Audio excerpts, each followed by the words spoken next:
Yo, what is up guys, Ghost here, and today we've got a lot of new stuff to go over, a bit of a news roundup if you like. Firstly, I'm sure many of you have noticed, but DICE have put up the Season 5 reveal trailer as a premiere on YouTube, and that goes live on Friday at 5 PM Central European Time. However, there's actually quite a lot that they've teased here for the keen-eyed among you, so we're going to go over all of those findings here, and then I want to talk to you guys about a year 2 for Battlefield 2042, because whilst DICE haven't announced anything yet, which I do find quite troubling, recently we've been seeing more and more signs that a year 2 could well be in the works. Before we begin though, if you do enjoy the content, feel free to hit that subscribe button so you don't miss out on any future videos. I think we are right now at about 20 subscribers off of 45,000, so that'd be insane if we can smash that with this video. Thank you all very much for your support. So DICE just uploaded this video as a sort of waiting screen, if you will, until the Season 5 reveal trailer goes live,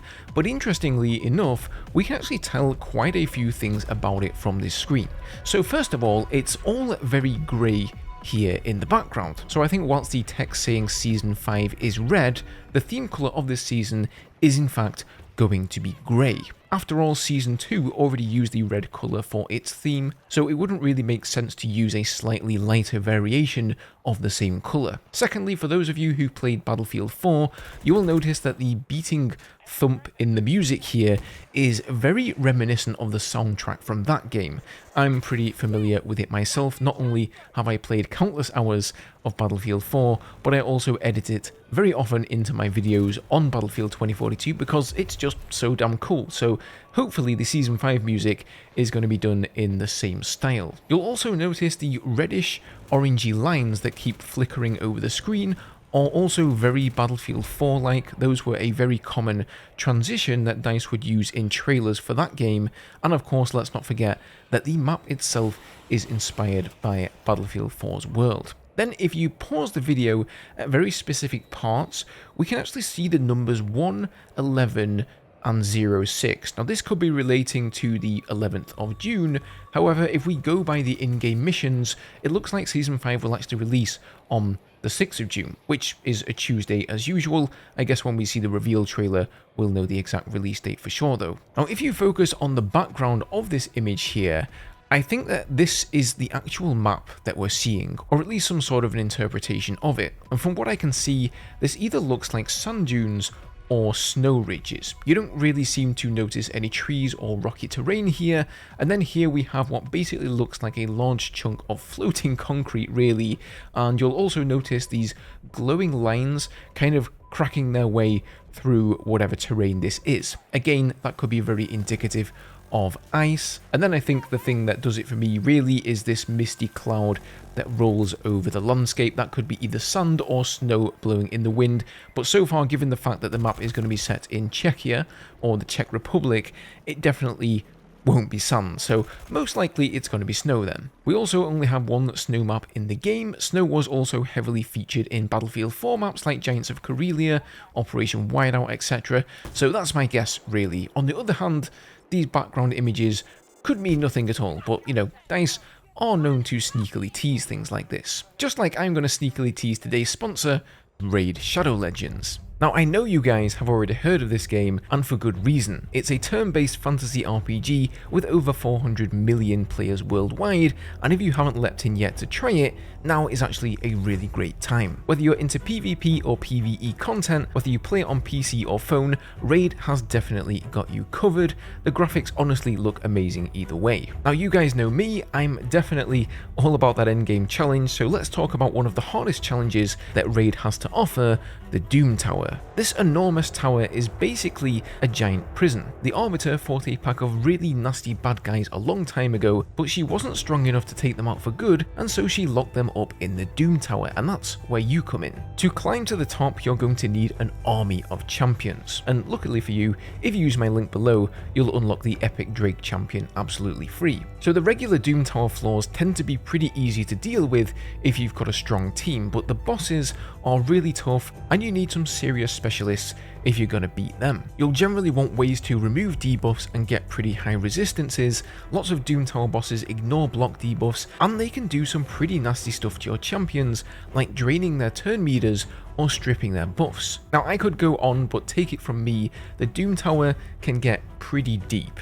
Or tall, I guess. Now Raid has been my go-to mobile experience for some time now when I'm away from home, and one of the best things about it is the regular content updates. It's constantly evolving with new modes, features, champions, and experiences to enjoy, and honestly every time I play there's just a ton of new things to do. So if you like the sound of that, for a massive head start in Raid, all you have to do is hit the link in the description and you'll get an epic Drake champion, 200k silver, 4 energy refills, 1 epic skill tome, and a 1-day XP booster. So good luck with your new champion, guys, and once again, thank you to Raid Shadow Legends for sponsoring this video.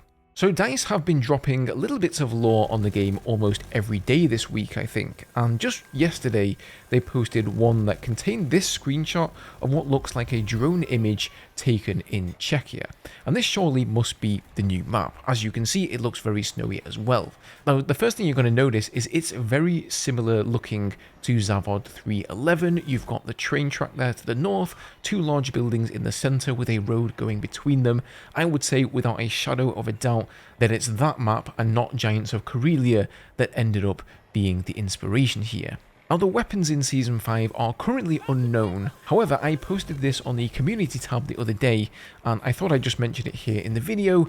This was taken from another one of DICE's lore posts, but as you can see we have Boris holding an RPG, Casper holding the TSSX Seed sniper rifle, Falk holding what looks like a Desert Eagle, and Dozer holding the G36C. Now it seems kind of odd that DICE would just reveal these weapons in such a nonchalant manner, just, you know, in some random benign lore post, but some of you pointed out that they have used weapons and gadgets in the past, like the RPG, for promotional material only. However, the TTS Seed sniper rifle is one of the weapons that Temporal data mined many months ago that hasn't yet come to the game, and it makes perfect sense that it would come now with Season 5. After all, we haven't even had a new bolt-action sniper rifle in any of the seasons yet. And then the Desert Eagle, you know, if you recall, one of the DICE devs teased during a podcast that one of the new Season 5 weapons had a 50 in the name, and that is all he would say about it, so surely that is indicating 50 caliber, and the Desert Eagle certainly fits the bill. Alright, before we get onto the Year 2 stuff, I wanted to show you guys some of the new vehicle loadouts coming in Season 5 that we discussed the other day, so if you missed that video, link in the corner, go in and check that one out first. So here is the LATV before the changes, so with the grenade launcher, the 30mm and the 50mm cannons, and here it is after the changes. So those weapons have all gone and have now been replaced by the minigun with thermals, the HMG with thermals, which is brand new for this vehicle, the 20mm flat cannon for anti-air, and the 20mm canister shot. As for the Wildcat, here you can see the driver loadouts, so it's losing the 57mm cannon, but that is being replaced by the brand new 35mm AA cannons, which are apparently very devastating to air vehicles, but they've also added the cyber warfare protection for the countermeasure slot, apparently for all ground vehicles except the LATV, and I'm going to assume except for the hovercraft as well. Now for the gunner, they've simply added the 7.62 minigun and the HMG with thermal sights, but the weapon pod here has had a lot of its anti-infantry spammy abilities removed as well. And then finally for the bolt here, they've removed the 30mm cannon, but they've added a bunch of stuff here. So you've actually now got the 50mm cannon, the new thermal scope minigun, and the 40mm incendiary grenade launcher. And then of course the glass is now going to be bulletproof, so you won't be able to get shot out of that thing by snipers or anyone else. Okay, so moving on here, let's talk about beyond Season 5. Is Battlefield 2042 getting a second year of content? If we are, why haven't we heard anything about it yet? And what kind of content can we expect? A while back, I would have told you that a second year of content, or any content beyond Season 5, is looking slim. After all, if you're going to cancel your game's support, it's probably better to keep your mouth shut and not say anything. We'd also heard about Season 5 coming long before Season 4 even launched, and here we are with Season 5 now just around the corner, and still no mention of a Season 6. These golden ranger dogs have also been spotted on Twitter, which were gifted to various DICE devs as a thank you for their work on year 1, so that again could be a sign that those devs are now moving off of that team and onto the next Battlefield game. Now, do you guys remember that Origin leak that showed a placeholder store item for a year 2 of Battlefield 2042? Well, it looks like that item was nothing more than an upgrade that you can purchase that will unlock all of the past year of content, such as the specialists and vehicles from the first 4 seasons. So Temporial and Danny on PC confirmed this on Twitter, sharing that the item will be called the Battlefield 2042 Elite Upgrade, and it will release on May the 26th, the same day that the trailer goes live.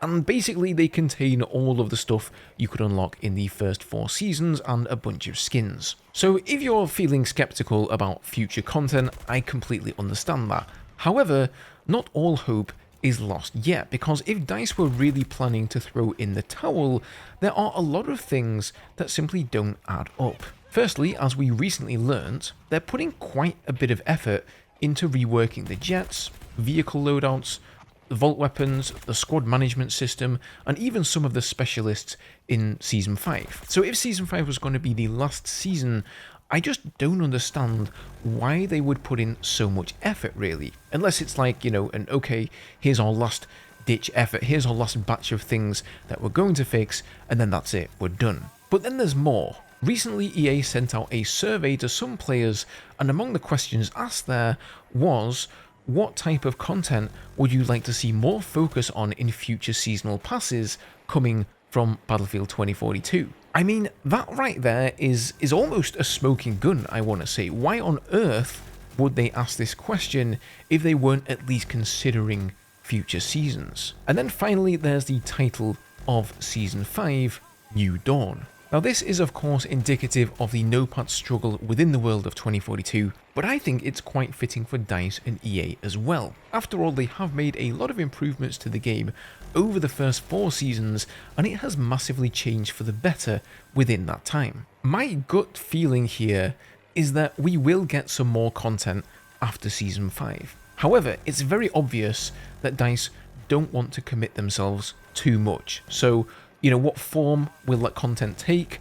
Who knows? Hopefully we get at least a Season 6, but it may not even be a full season with a battle pass at all, although I can't imagine EA wanting to miss out on such an opportunity, but it could just be a new map here and there, or a couple of new weapons, or some gameplay improvements. I think they want to keep their cards, you know, close to their chest with this and not commit to anything that's going to come back to bite them.